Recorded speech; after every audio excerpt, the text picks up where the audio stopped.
Doctor Minu. PCOD എന്ന് പറയുന്നത് ഇപ്പൊ ഭൂരിഭാഗം സ്ത്രീകളും നേരിടുന്ന ഒരു പ്രശ്നമാണ്. ഇപ്പൊ PCOD എന്ന് പറയുമ്പോൾ എല്ലാവരുടെയും വിചാരം ഒരു ഇറഗുലർ പീരീഡ്സും ഒരു ഇൻഫെർട്ടിലിറ്റിയും മാത്രമാണ് ഈ PCOD എന്ന് പറയുന്നത്.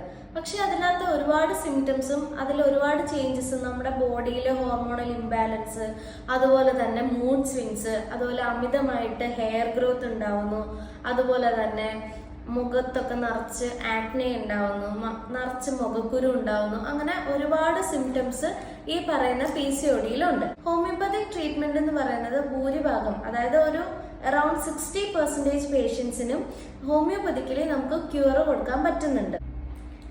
ഇവിടുത്തെ ഒരു ട്രീറ്റ്മെന്റ് എങ്ങനെയാണെന്ന് വെച്ചാൽ, ഇപ്പൊ PCOD കൊണ്ട് ഉണ്ടാവുന്ന ഹെയർ ലോസ്, അതിന് വേണ്ടിയിട്ട് എസ്തെറ്റിക് ആയിട്ടുള്ള പലതരം ട്രീറ്റ്മെന്റുകൾ ഇവിടെ നമുക്ക് അവൈലബിൾ ആണ്. അതുപോലെ മുഖത്ത് വരുന്ന ആക്നീസ്, അതുപോലെ ഹെയർ ലോസ്, അങ്ങനെ എല്ലാത്തിനും കൂടെ ഉള്ള ഒരു ഇന്റഗ്രേറ്റഡ് ട്രീറ്റ്മെന്റ് ആണ് നമ്മളിവിടെ പ്രൊവൈഡ് ചെയ്യുന്നത്. Lawrence homeopathy for skin and hair ക്ലിനിക്കിൽ എൻ്റെ കൺസൾട്ടേഷൻ വരുന്നത് എല്ലാ സൺഡേസും 10:30 to 2 PM ആണ്.